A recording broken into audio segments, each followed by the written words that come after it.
Good morning students. In today's video, we will continue our Hornbill's 5th chapter, The Alien Planet, The Green Movement's Role.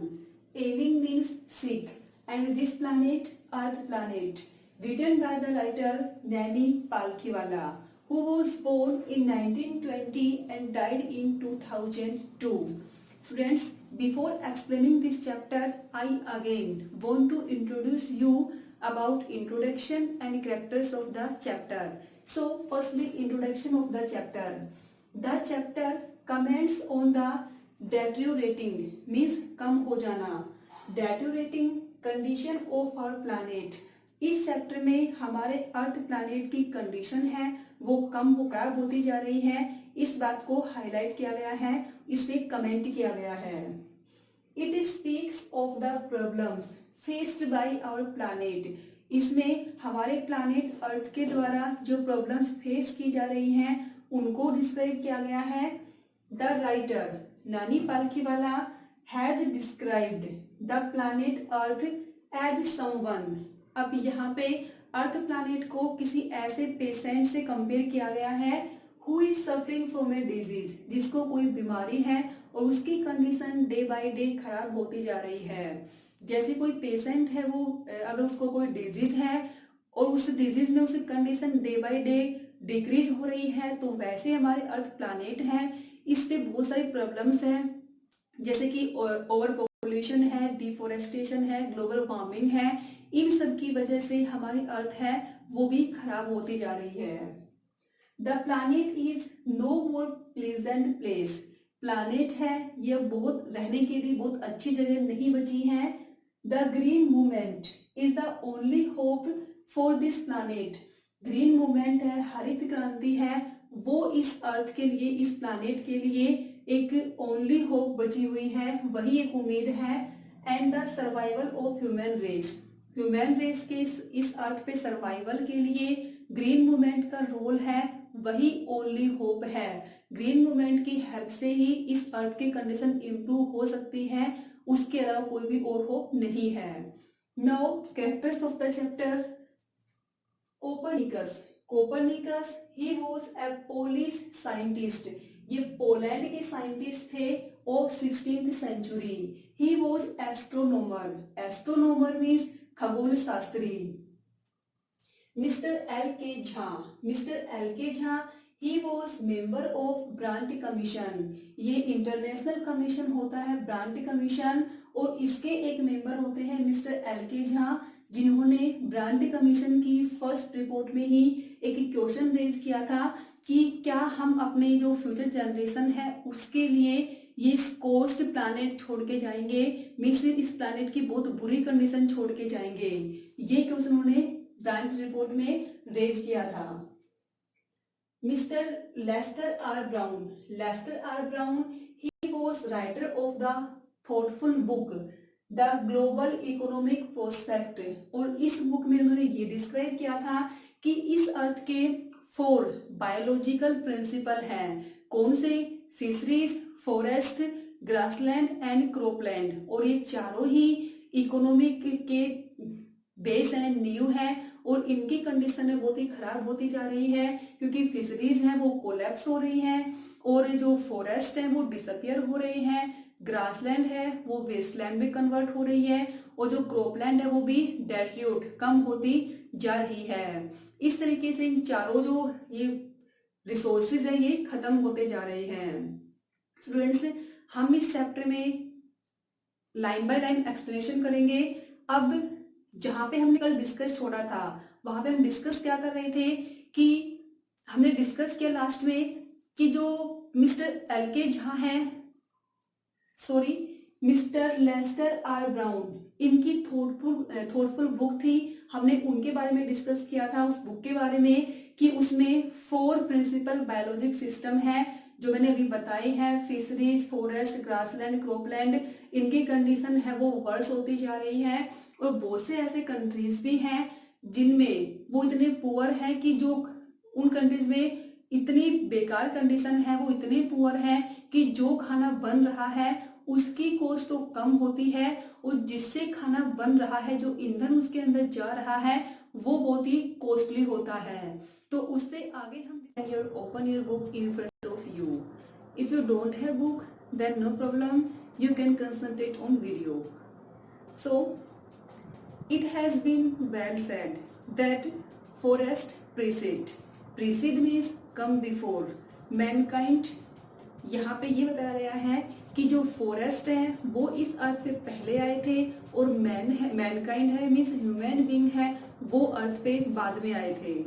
Desert follow, और human being के इस अर्थ पे आने के बाद ही desert आए हैं। इसका मतलब क्या है कि ह्यूमन बीइंग ने क्या किया है, डेजर्ट खुद बनाए हैं, फॉरेस्ट को खुद काटा है। मिस डिफोरेस्टेशन के पीछे किसका हाथ है? ओब्वियसली ह्यूमन बीइंग्स का हाथ है। The world's ancient patrimony of tropical forest is now eroding. Eroding means receding, कम होना, at the rate of 40 to 50 million acre a year. अगर देखा जाए तो फॉरेस्ट है, ट्रॉपिकल फॉरेस्ट है, वो 40 से 50 मिलियन एकड़ फॉरेस्ट है, वो एक साल में डिसअपियर हो रहे हैं, इतने खत्म हो रहे हैं। मीन्स फॉरेस्ट है वो बहुत ही जल्दी से खत्म होते जा रहे हैं। And the growing use of dung, dung means गोबर, जो डंग है उसका यूज भी बहुत ज्यादा हो रहा है। फॉर बर्निंग, डंग का यूज किस लिए होता है? जलाने के लिए, एज ए फ्यूल मीन्स ईंधन के रूप में होता है। इससे क्या होता है? deprives that the soil of an important natural fertilizer। Fertilizer means manure, कि जो डंग है वो सबसे अच्छा फर्टिलाइजर होता है, लेकिन डंग का यूज है वो फर्टिलाइजर के रूप में नहीं हो पाता क्योंकि उसका यूज जलाने के लिए कर लिया जाता है, इसीलिए लैंड को अच्छा फर्टिलाइजर नहीं मिल पाता। The world bank estimates that a 5-fold increase in the rate of forest planting is needed to cope means face, encounter, सामना करना, with the expected fuelwood demand in the year 2000। World bank ने estimate लगाया है कि 2000 तक जितने forest की हमें रिक्वायरमेंट होगी, उस रिक्वायरमेंट को फुलफिल करने के लिए हमें 5-fold मीन्स 5 गुना फॉरेस्ट है वो बढ़ाने होंगे, मीन्स प्लांटिंग है वो बढ़ानी होगी। जेम्स स्पेथ कौन है? He was president of the world resources institute. अब इन्होंने क्या किया? सेड द अदर डे, इन्होंने एक दिन ये कहा, we were saying that we are losing the forest at an acre of second. इन्होंने ये कहा कि हम अपने फॉरेस्ट को मीन्स 1 एकड़ फॉरेस्ट को 1 सेकंड में लॉस कर रहे हैं। मीन्स 1 एकड़ फॉरेस्ट है वो 1 सेकंड में खत्म हो जाता है।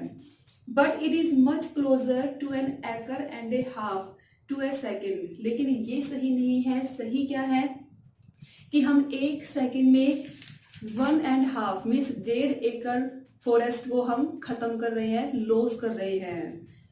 Article 48A of the constitution of India means हमारे इंडिया का जो कॉन्स्टिट्यूशन है उसमें आर्टिकल कौन सा? 48A। उस आर्टिकल में क्या बताया गया है? The state shall endeavour to protect and the improve of environment and to safeguard the forest and wild life of the country. उसमें ये बताया गया है कि स्टेट को जो एनवायरमेंट है उसको बचाने के लिए, उसकी रक्षा करने के लिए एफर्ट करने होंगे, और साथ साथ जो वाइल्ड लाइफ है और फॉरेस्ट है उनको जो स्टेट है उनकी रक्षा करेगा। But what causes endless anguish is the fact that laws are never respected और enforced means implement in India. लेकिन ये बात बहुत ही दुख की बात है कि इंडिया में कोई भी लॉ है उसकी ना तो रेस्पेक्ट होती है और ना ही उसको बहुत अच्छे से इम्प्लीमेंट किया जाता है। फॉर इंस्टेंस, अब एग्जाम्पल दिया है कि इंडिया में लॉ को इम्प्लीमेंट कैसे नहीं किया जाता। For example, the constitution says that casteism means जातिवादी, अनटचेबिलिटी मीन्स छुआछूत, and bonded labour means forced labour means बंधुआ मजदूरी, जबरदस्ती काम करवाना, शैल बी अबोलिस्ड। अब कॉन्स्टिट्यूशन के अकॉर्डिंग तो क्या है, कास्टिज्म है, अनटचेबिलिटी है या फिर बॉन्डेड लेबर है, ये सारे बंद हो चुके हैं। But they flourish seamlessly even after 44 years of the operation of the constitution. लेकिन इस हमारे कॉन्स्टिट्यूशन को बने हुए 40 years से ज्यादा हो गए हैं, उसके बाद भी ये सारे बहुत अच्छे से सेमलेसली फ्लोरिश हो रहे हैं, मीन्स बहुत ही अच्छे से इनका ये फल फूल रहे हैं। A recent report of our Parliament's estimate committee has highlighted the near catastrophic means destructive depletion of India's forest over the last 4 decades. Last 4 decades से डेकेड में जो डिफोरेस्टेशन है वो बहुत ज्यादा हुआ है। India according to reliable data is losing its forest at the rate of 3.7 million acres a year। अब जो एक रिलायबल डेटा है उसके अकॉर्डिंग क्या है कि इंडिया में 3.7 मिलियन एकड़ फॉरेस्ट है वो एक साल में डिसअपियर हो रहे हैं और ये अमाउंट बहुत ही ज्यादा है।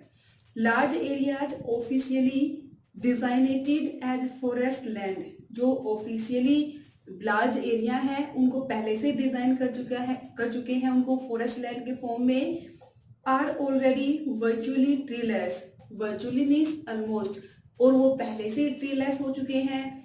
The actual loss of forest is estimated to be about 8 times the rate indicated by government statistic. जो गवर्नमेंट डेटा है उसके वो सही नहीं माना गया, क्योंकि जितना गवर्नमेंट डेटा में शो किया गया है उससे 8 गुना फॉरेस्ट है वो डिसअपियर हो रहे हैं।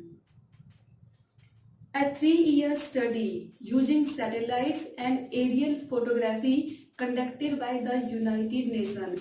United Nations ने क्या किया, एक स्टडी कंडक्ट की। स्टडी कौन सी, 3 years की स्टडी थी जिसमें उसने सैटेलाइट्स और एरियल फोटोग्राफी का यूज किया। सैटेलाइट्स मीन्स उपग्रह और एरियल फोटोग्राफी मीन्स जो हवाई चित्र ऊपर से लिए जाते हैं ड्रोन की हेल्प से, इस टाइप के, उनको बोला गया है एरियल फोटोग्राफी। तो यूनाइटेड नेशन ने क्या किया, 3 years की स्टडी कंडक्ट की और उसमें किसका यूज किया, सैटेलाइट्स का, और साथ में किसका, एरियल फोटोग्राफी का। warns that the environment had deteriorated means condition बेकार हो जाना, so badly that it is critical in many of the 88 countries investigated। और जब ये स्टडी कंडक्ट की गई तो उसके बाद रिजल्ट क्या निकला कि 88 कंट्रीज तो ऐसे हैं जिनमें एनवायरमेंट की कंडीशन बहुत ही बेकार है। There can be no doubt that the growth of world population is one of the strongest factor distorting means making worse, बेकार बना देना, the future of human society। अब इसमें कोई भी डाउट नहीं है कि जो वर्ल्ड पॉपुलेशन है वो सबसे स्ट्रॉन्गेस्ट फैक्टर है, हमारे एनवायरमेंट को नुकसान पहुंचाने वाला पॉपुलेशन सबसे स्ट्रॉन्गेस्ट फैक्टर है, और ये ह्यूमन सोसाइटी के लिए बेकार है, एक कर्स जैसा है। It took mankind more than a million years to reach first billion. अब यहाँ पे ही बताया गया है कि जो पॉपुलेशन बढ़ी है वो कैसे बढ़ी है, तो बढ़ी कैसे है कि जो वर्ल्ड की पॉपुलेशन है वो स्टार्टिंग में 1 मिलियन ईयर्स में 1 बिलियन पॉपुलेशन हुई, मीन्स 1 बिलियन वर्षों में पॉपुलेशन है वो कितनी हुई, 1 बिलियन हो गई। ईयर तो 1 मिलियन है और पॉपुलेशन कितनी है, 1 बिलियन है। That was world population around the year 800, और ये पॉपुलेशन कब थी, 1800 में थी। बाय द ईयर 1900, और 1900 में क्या हुआ, a second billion was added, means 1800 तक तो क्या हुआ, पॉपुलेशन है वो कितनी हुई टोटल, वो हुई 1 बिलियन। लेकिन 1900 मीन्स 100 साल हैं, इनमें पॉपुलेशन कितनी हो गई, 1 बिलियन और ऐड हो गई। And the 20th century has added another 3.7 billion, और 20th सेंचुरी में क्या हुआ, पॉपुलेशन कितनी ऐड हो गई, 3.7 बिलियन पॉपुलेशन और ऐड हो गई। The present world population is estimated at 5.7 billion, और प्रेजेंट पॉपुलेशन है वो कितनी है, 5.7 बिलियन है। Even 4 days the world population increase by 1 million। Her 4 days, हर 4 दिन में पॉपुलेशन है वो 1 मिलियन इंक्रीज हो जाती है, मीन्स पॉपुलेशन बहुत तेजी से बढ़ रही है। Fertility, fertility means the power of production. Fertility falls as income rise, की जो इनकम है वो बढ़ती है तो प्रोडक्शन कम हो जाता है। एजुकेशन स्प्रेड्स, एजुकेशन स्प्रेड होती है। And health improves, thus development is the best contraceptive. Contraceptive means birth control method, इसलिए डेवलपमेंट है वो सबसे बेस्ट कंट्रासेप्टिव है। But development itself may not be possible if the present increase in numbers continues।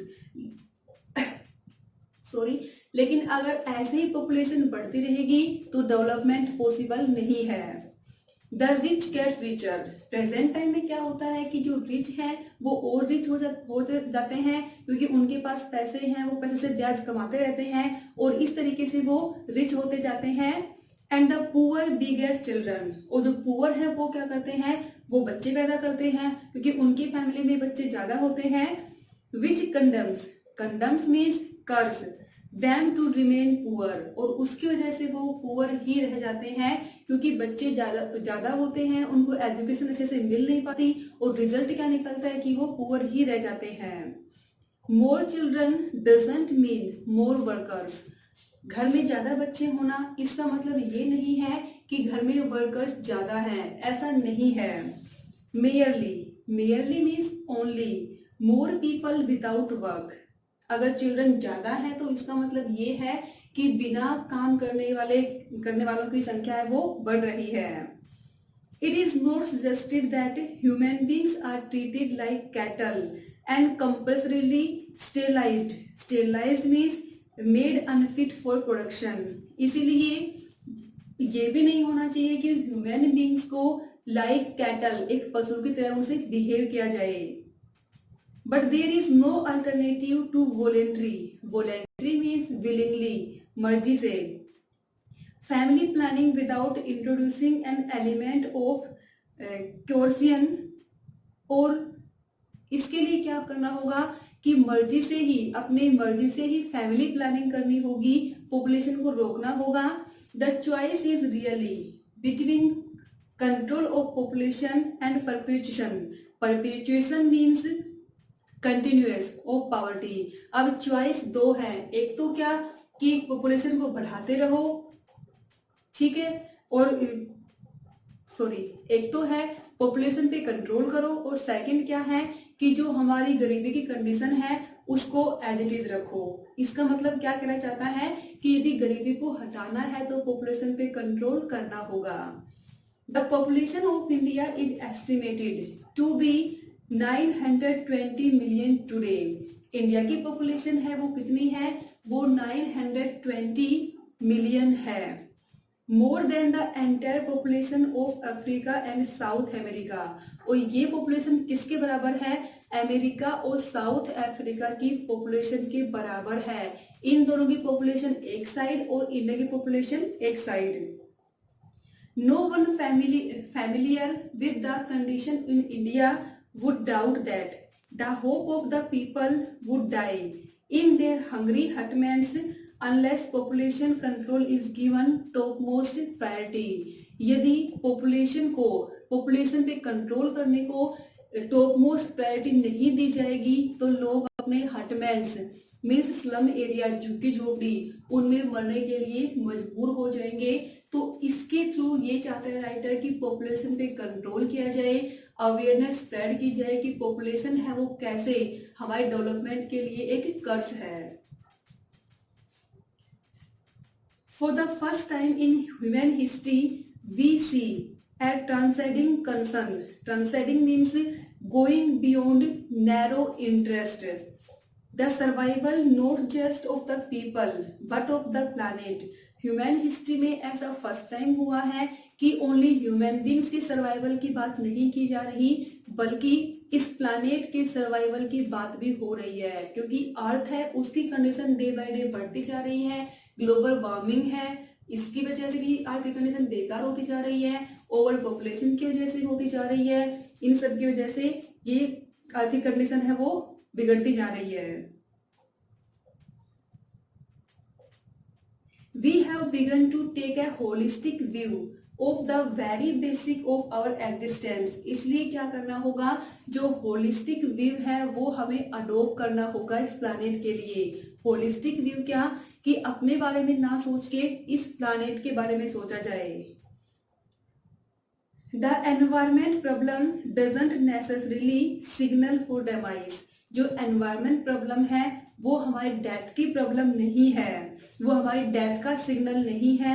It is our passport for the future. जबकि environment problem है वो हमारे future का पासपोर्ट है।